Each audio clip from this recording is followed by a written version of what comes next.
Continuamos con el contenido acá en República Informativa y lo prometido es deuda. Vamos a hablar de economía con el que hubiese podido ser un gran senador de la capital, un hombre con una trayectoria política, una trayectoria social y muy aparte de eso, también un experto en materias económicas y en materia de impuestos. Tenemos con nosotros acá a nuestro gran amigo Guarocuya Félix. ¿Cómo está usted?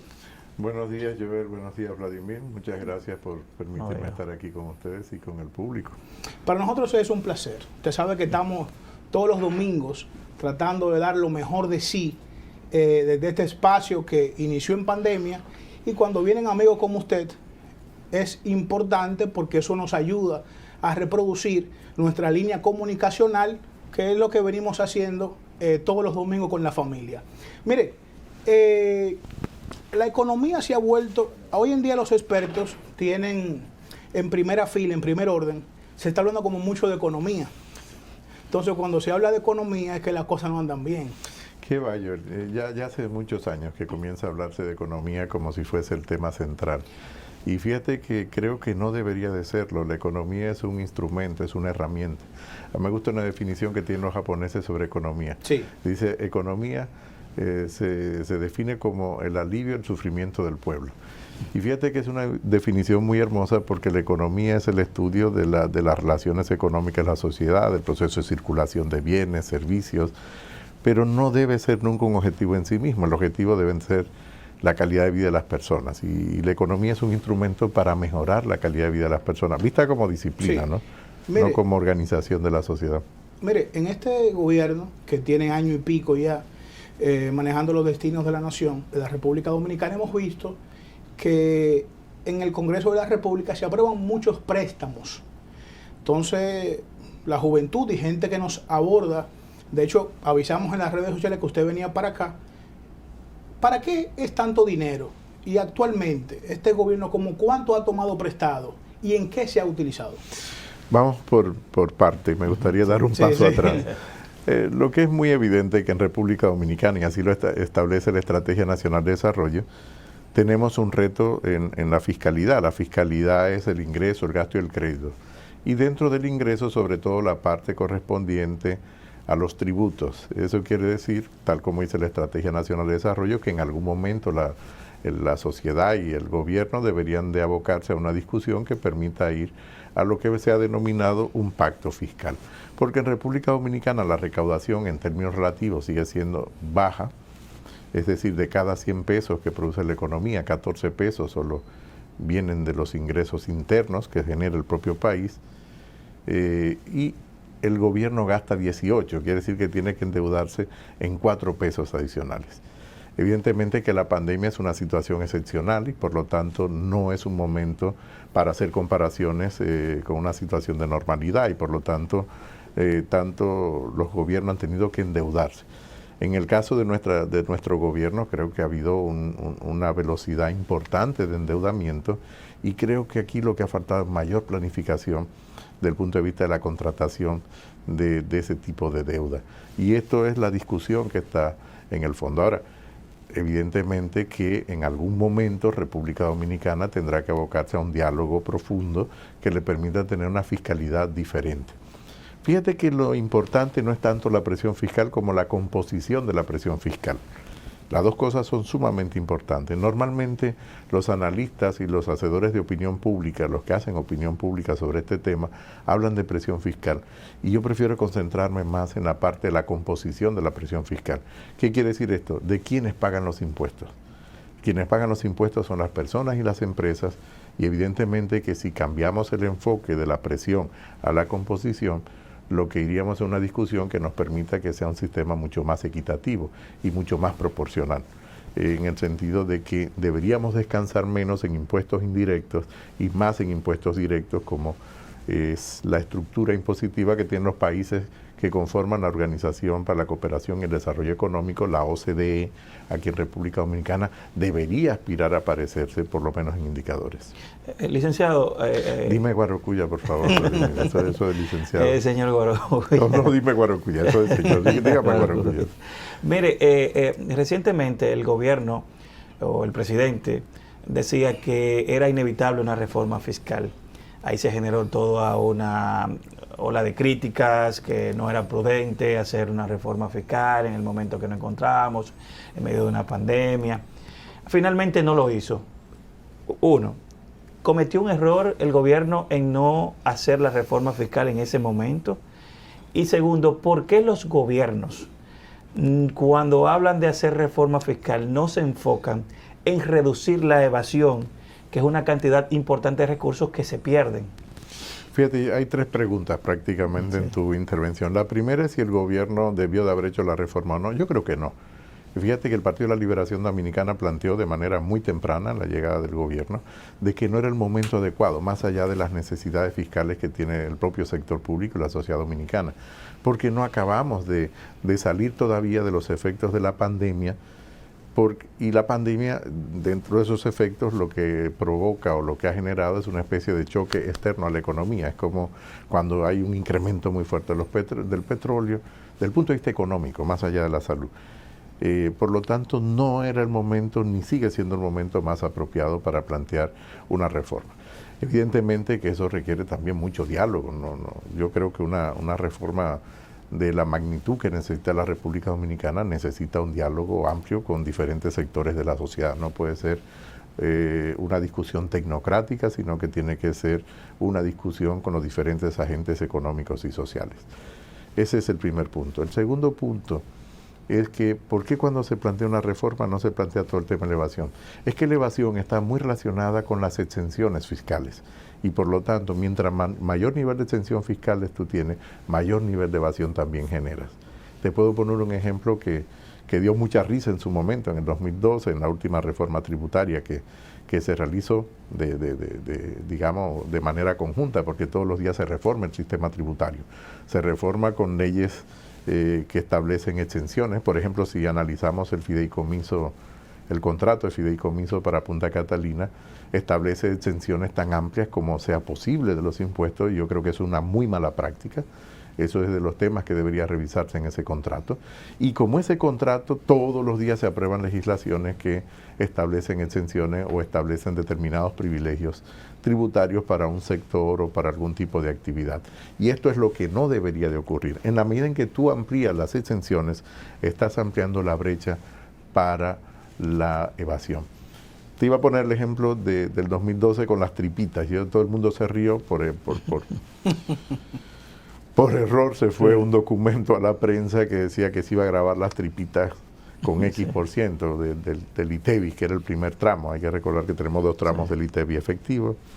Y en ese momento todo el mundo se rió, que hasta las tripitas le iban a poner impuestos. Fíjate que tiene sentido en el hecho de que eso evita que tú puedas colocar y etiquetar como tripita cualquier otro producto que sí debería estar grabado. Y por lo tanto, como la tripita está exento, yo tengo la tentación o tengo el incentivo para ponerle tripita a algún otro bien o servicio que sí está grabado. Te pongo este ejemplo porque la evasión está muy relacionada con las exenciones. Don Guargulla, usted tocó el tema de Punta Catalina, que en su momento ahora, claro que vamos a aprovechar a usted, del experto en economía, para que nos abunde sobre el tema. Pero queremos saber, usted como experto en la materia económica, ¿cómo andan las recaudaciones de esta gestión? Mira, las recaudaciones del año pasado fueron excepcionales porque se dieron 2 elementos importantes. Primero, una inflación en torno al 8,5%. Si te crece el nivel de precios, y eso no es positivo para la salud de la economía y sobre todo para la salud de los bolsillos de la gente, porque eso es el peor impuesto que se le puede poner indirecto a las personas, hace que las recaudaciones crezcan en una proporción más o menos similar. Más o menos, no es exactamente 1 a 1, pero eso es un elemento importante para explicar el crecimiento de las recaudaciones. Y el segundo elemento fue la ley de exención, la ley de amnistía para la adecuación patrimonial. Y por lo tanto fueron 2 hechos que no necesariamente se repiten en el siguiente periodo. Es decir, que las recaudaciones habrá que ver cómo evolucionan en este año 2022, porque esos hechos no se van a repetir, salvo el tema de la inflación, que sí es un tema que sigue preocupando a la economía mundial y por lo tanto también a la economía local. Yo creo que ese es el primer punto que tiene que prestarle atención el gobierno, porque es el que más afecta a la gente. No solo el tema de ir al supermercado, sino en el día a día, en los barrios, el que va al colmado, pero también el que va a la salud, el que va a la educación. Es decir, afecta prácticamente todos los ámbitos de la vida de las personas. Entonces sí es un tema que hay que prestar atención. Pero evidentemente que estos dos elementos explican el desempeño de las recaudaciones del pasado año. Lo mismo pasa por recaudaciones por aduanas. Sí, se incrementó el costo del transporte, el costo del transporte, es decir, de los furgones, sí, se utiliza como base para liquidar en aduana el precio de la mercancía. Si te incrementa el precio del transporte, por lo tanto tu liquidación es mayor. Son temas que, si bien mejora por un lado las recaudaciones, no es bueno para la salud de la economía en su conjunto. Don Borocuya, esta situación que se ha dado con los combustibles, debidamente que inciden en todo, los combustibles inciden en todo.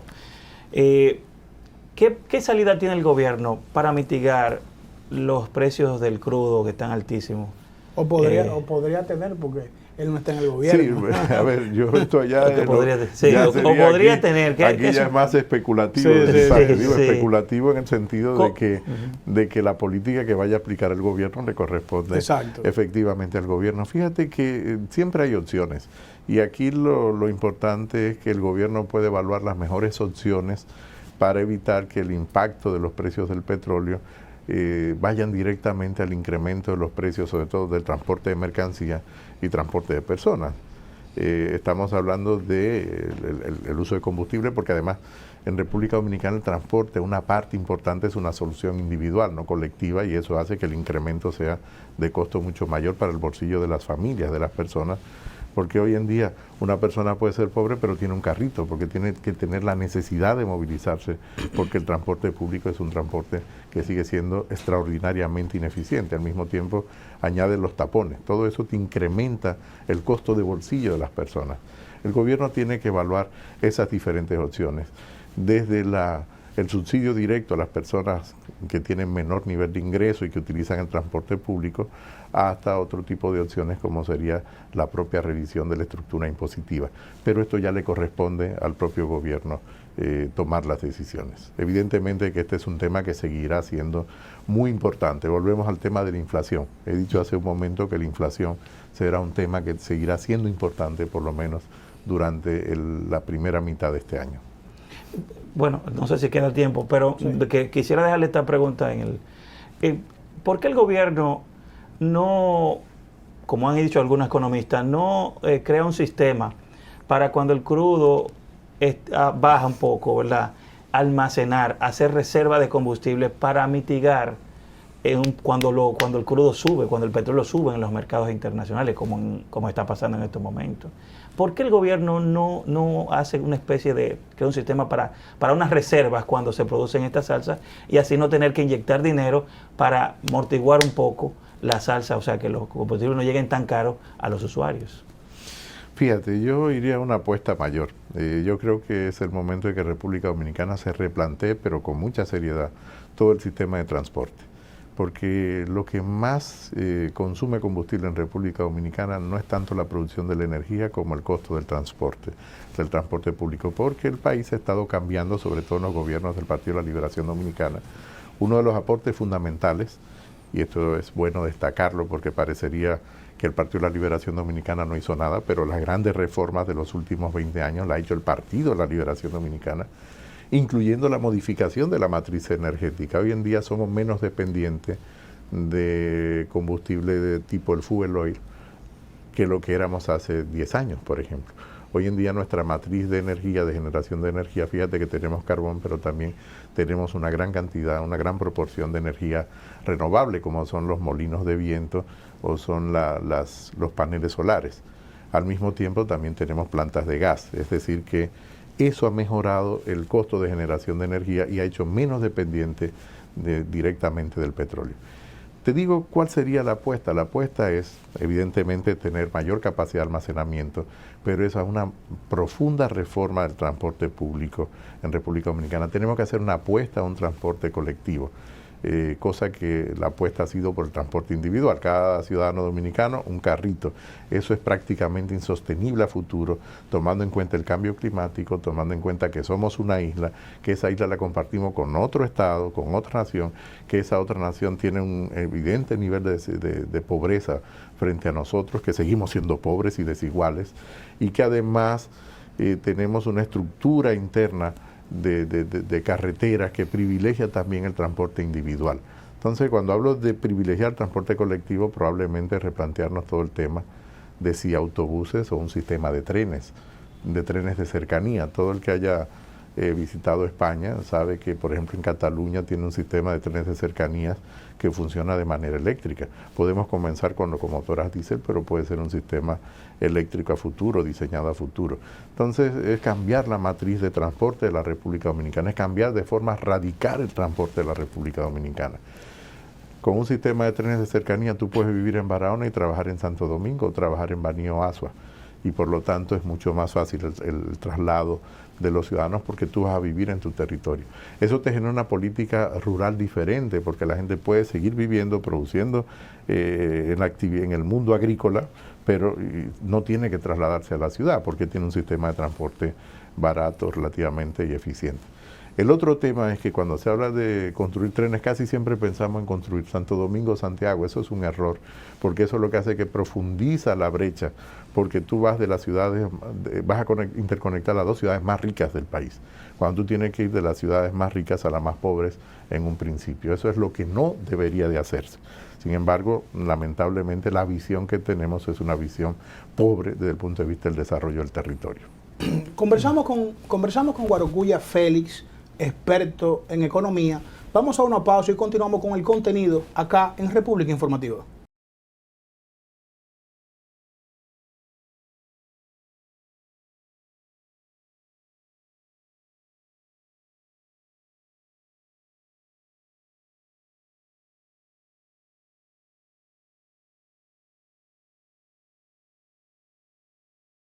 Continuamos con este excelente debate con don Guarocuya Félix. Guarocuya, Sí. Últimamente se está hablando mucho del fideicomiso. Queremos que le explique brevemente, bien llano, a la teleaudiencia de nosotros, qué es el fideicomiso y qué le espera al Estado Dominicano cuando se hacen estos acuerdos. Porque la gente entiende que se le va a brindar por un tiempo X al sector privado. ¿Qué es el fideicomiso y jurídicamente qué implica esto? Mira, yo creo que ha sido mucho más sofisticado el lenguaje que se utiliza que Sí. lo que hay en el fondo. Evidentemente que esto también esconde algunos temas que tiene la sociedad que prestarle mucha atención. Primero, un fideicomiso es lo siguiente, de manera muy simple. Imagínate que yo soy propietario de esa copa yo la alquilo para que tomen agua cuando vienen aquí al programa, y en vez de yo administrarla directamente, yo te la paso a ti. Y ya a partir de ahí, tú eres mi fideicomiso. Eso es un fideicomiso. Bajo un acuerdo de un porcentaje X. Sí, si yo cobro 100 pesos al mes por esa copa, yo te voy a decir, mira, te voy a pagar 5 para que la administre. Entonces, con esa implementación, sabemos que en el pasado gobierno se utilizó este marco jurídico. De hecho, el marco jurídico lo genera el Partido de la Liberación Dominicana. Lo que no se generó es un marco jurídico fuerte para los fideicomisos públicos. Y por lo tanto, eso es un tema que está pendiente. No es que la ley prohíba los fideicomisos, la actual ley vigente prohíba los fideicomisos públicos, solo que los fideicomisos públicos entonces tienen que tener mucha claridad en los contratos con que se establecen entre la persona que cede los bienes, los activos, y la figura que los recibe. Entonces está muy regulada por el tipo de contrato que nosotros elaboremos y no tanto por un marco jurídico amplio que le dé la cobertura al fideicomiso público. Por lo tanto, lo primero que hay que recomendar es fortalecer el marco jurídico del fideicomiso público. ¿Qué implicaría, dentro de este mismo contexto, el sonado fideicomiso de Punta Catalina? ¿A qué llevaría y por qué, si Punta Catalina se manejaba desde el sector público, ¿por qué compartir esas recaudaciones entonces con un sector privado? Bueno, primero no son recaudaciones, eso es importante entenderlo, es una empresa, es una planta dentro de un holding. Y no recauda, Pero no, las empresas no recaudan, las empresas venden un servicio. Sí, pero por eso obtienen recursos. Sí, pero no es una recaudación. No, claro que no. El concepto de recaudación está más enfocado para el tema tributario. Si aceptamos que es una recaudación, es como si el pago de la energía fuese un impuesto. No es un impuesto, es la venta por un servicio que además se genera de forma privada, aunque el dueño de la empresa sea el Estado. Eso es importante entenderlo, porque en República Dominicana no tenemos clarificado la diferencia entre lo bien público y el bien privado. La energía es un bien privado, aunque lo genere una empresa de propiedad pública. Es como el Banco de Reserva o el Banco Nacional de Desarrollo y las Exportaciones, el BANDES. Son entes de titularidad pública, pero el bien que generan es privado. Lo mismo pasa con la energía. No tenemos claridad en República Dominicana entre lo público y lo privado. Dicho esto, si tuviésemos mejor organizada la industria eléctrica en República Dominicana, probablemente nadie se estuviese planteando una gestión de una planta mediante un fideicomiso. Fíjate que el Partido de la Liberación Dominicana fijó muy clara su posición respecto a este tema, que no era tanto la figura del fideicomiso como el contrato. Evidentemente que el Partido de la Liberación Dominicana también le preocupa el marco jurídico del fideicomiso público, porque hasta los fideicomisos que digamos, creó el gobierno del Partido de la Liberación Dominicana como fideicomisos públicos, siempre tuvieron gestores que venían del sector público, eran gestores ex oficio, y fueron fideicomisos más vinculados al aspecto vivienda y al aspecto de infraestructura pública que a la gestión de una empresa pública. Por ejemplo, como Ciudad Juan Bosch. Ciudad Juan Bosch o el Vial, es decir, el fideicomiso Vial. Entonces, fíjate que son fideicomisos que tienen una característica y una naturaleza diferente por el tipo de bien que gestionan. Creo que en este caso, lo más recomendable, yo creo que en ese sentido el gobierno escuchó tanto las posiciones del Partido de la Liberación Dominicana como del conjunto de la sociedad. No solo el Partido de la Liberación Dominicana se hizo eco, fuimos de los primeros que nos hicimos eco, pero yo creo que una gran parte de la sociedad le generó mucha suspicacia y mucha preocupación, sobre todo el tema del contrato. Tú hacías una pregunta, ¿por qué gestionarlo? Es una opción dentro de un conjunto de opciones, o lo puedes gestionar directamente desde la propia administración del consorcio que es CDEE, pero CDEE hay una disposición de eliminarlo y reconvertirlo en otra cosa para que no sea regulador exactamente de las empresas que componen este holding, y por lo tanto ahí hay un tema de reflexión del punto de vista de política pública y la organización del mercado eléctrico. Ojalá que en algún momento en República Dominicana los gestores del área de la industria eléctrica, pero sobre todo los hacedores de la política, entiendan la diferencia entre lo público y lo privado, porque mezclamos lo público y lo privado de manera olímpica.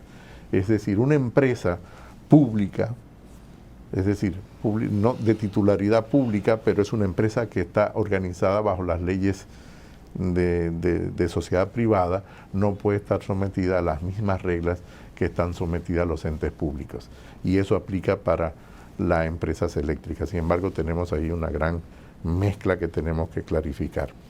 ¿Se privatizaría con este fideicomiso, como han dicho, y el presidente ha tenido que responder que no es una privatización, con el asunto del inversionista adherente que se le deja? Sí, el fideicomitente adherente, que también para las personas simplemente lo que quiere decir es que en esa copa que yo te di a administrarte, Vladimir podría invertir contigo, pero su inversión estaría garantizada con el activo que es la copa. Y si se genera una deuda, a Vladimir hay que pagarle primero que a mí, que soy el propietario. Entonces, evidentemente que esto genera suspicacia, y lo adecuado es revisar este contrato, porque estaríamos frente a una especie de privatización encubierta. No privatización en el sentido estricto de la palabra, pero sí de cesión de activos que pudieran ser transferidos de manera indirecta en la gestión del propio fideicomiso. Por eso se ha llamado la atención sobre el contrato, no tanto sobre la figura del fideicomiso.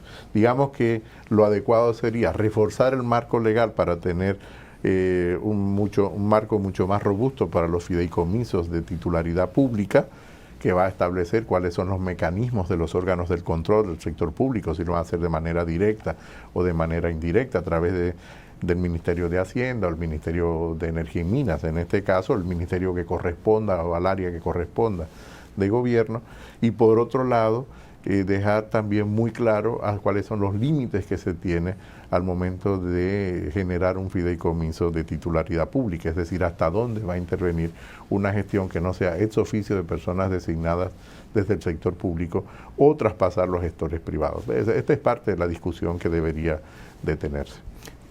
Pero para culminar este tema, usted como experto, que honoríficamente al gobierno desde acá de República Informativa, ¿qué sugerencia le haría?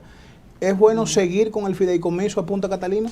Mira, es que ya esas son de las opciones que se van a discutir en el Consejo Económico y Social, y fíjate que ya lo han enviado al Consejo Económico y Social. El Partido de la Liberación Dominicana participará en el Consejo Económico y Social y allí fijará la posición que le corresponda al partido en función deriven esas discusiones. Ese es el punto donde nosotros estamos en este momento. Mire, Guarocuya, sabemos que a nivel mundial hay una inflación, hay una crisis que ha traído el COVID-19, pero en República Dominicana, que es donde estamos, le está afectando a cada hogar dominicano. Este es un país presidencialista y vemos que desde el Estado siempre quiere arrojarse luces positivas y decir que todo anda bien, aunque de manera tangible el ciudadano común no lo vea. ¿Cómo anda el país con estos precios tan elevados? Se ha dicho que el subsidio a los combustibles también como que se piensa eliminar. Le hemos hecho algunas preguntas de cómo usted ve, de cómo anda, pero en materia económica y también como ciudadano, que me imagino que usted sabe cómo están las cosas cuando se va a echar combustible. No solo cuando se va a echar combustible. Cuando va al supermercado. Cuando entonces, vas a hacer cualquier tipo de actividad cuesta dinero, por lo tanto lo sufrimos todos. La inflación no es un tema que deja indiferente a nadie, con excepción de los más ricos en términos relativos que tienen capacidad de transferir el precio. Sí discrimina, porque los que tienen la capacidad de modificar los precios y transferirlo al consumidor final tienen un impacto menor que lo que tienen las personas que viven de un salario o que viven de un ingreso a destajo, es decir, que van produciendo y viven el día a día. Y por lo tanto, esas son las personas más afectadas, el que tiene salario, el que tiene un ingreso inestable. El que tiene un negocio, pues sí le afecta, puede llevarse el negocio por delante. A los que le afecta son a los votantes, que son la mayoría. A ver, los ciudadanos común. Los ciudadanos somos madre, padre, votantes, pagadores de impuestos, es decir, al final de cuentas hacemos todo, tenemos muchos roles. Recuerdo una novela de Julio Cortázar que se llama Un tal Lucas, y es que él se levanta frente al espejo y se llama Lucas, ¿no? Y entonces hay Lucas para afeitarse, el Lucas que se levanta, el Lucas que se baña. Bueno, los ciudadanos, las personas somos multidimensionales, que hacemos todo eso que tú has planteado. Somos votantes, pero también nos bañamos, nos afeitamos, o si son las mujeres, van a su trabajo, si son madres solteras, tienen que atender la familia, tienen que atender los hijos, y al final votamos. Lo que pasa, don Guarocuya, que este tema, a veces, lo que queremos es arrojar luz y abrir los ojos a muchas personas que están hoy en día manejando el aparato de decisiones, la política dominicana, la gobernanza, y es bueno que sepan que lo que hoy sufre la gente, bueno, mañana entonces de una u otra manera ellos tomarán su decisión. Evidentemente que si el gobierno no toma las decisiones correctas para mitigar el impacto que tiene la inflación, el votante y el ciudadano votante lo tomará en cuenta en las próximas elecciones, eso es sin ninguna duda. Gobernar no está exento de costos, gobernar es asumir riesgos. Y hay que asumir los riesgos correspondientes para mitigar los impactos negativos que tienen determinadas situaciones para las personas. Eso es gobernar bien. Y además explicar mucho, comunicar mucho. Esto es importante porque desde el gobierno tiene que hacerse mucha pedagogía y además utilizar todos los instrumentos que tienes a mano. Y cuando esos instrumentos no te alcanzan, tiene que explicarlo cada día. Si hay algo que tiene que hacer un gestor público es explicar permanentemente la política pública a la que enfrenta a los ciudadanos en su día a día. Evidentemente que el tema de la inflación es el tema del momento, no solo para la economía dominicana, pero para la economía dominicana sumamente importante. Piensa que hemos sido el segundo o tercer país de América Latina, sacando los países anglófonos y otras economías menores, Sí. con mayor nivel de inflación en la región. Y esto es un tema de preocupación.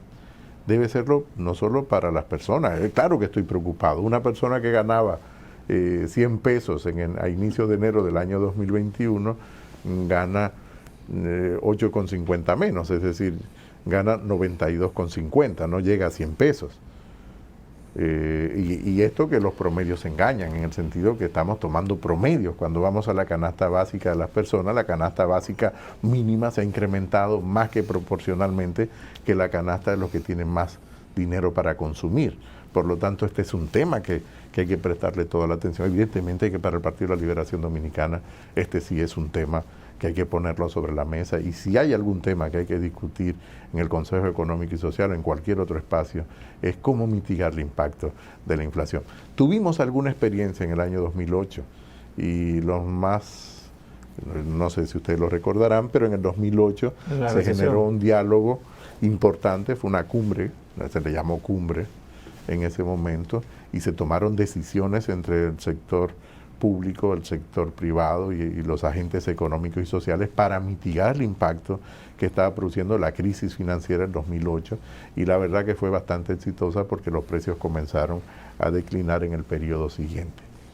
Y esto es importante, por eso los diálogos son importantes, pero los diálogos no pueden ser solo a puerta cerrada, tienen que informarse. Así es. Este gobierno produjo un diálogo, pero no sabemos cuál fue exactamente el resultado, ni los acuerdos, ni cómo se le dieron seguimiento a esos acuerdos. Don Guarocuya, no quisiéramos que se acabe la entrevista sin que ver su parecer sobre, en medio de este contexto de reapertura económica, si es viable otorgar el 30% a los trabajadores. Fíjate, yo creo que es un tema que ya ha sido muy debatido. Yo creo que en múltiples ocasiones he fijado mi posición al respecto.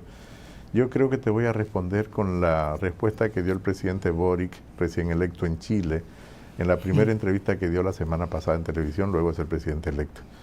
El presidente Boric originalmente estaba de acuerdo, hoy en día no lo está. Hoy en día reconoce el daño que le ha hecho esa devolución a la economía chilena. ¿Por qué? Porque ha hecho que el costo de la pandemia lo paguen los ciudadanos que están ahorrando para su jubilación. Afortunadamente en República Dominicana eso no ha ocurrido y espero que no ocurra.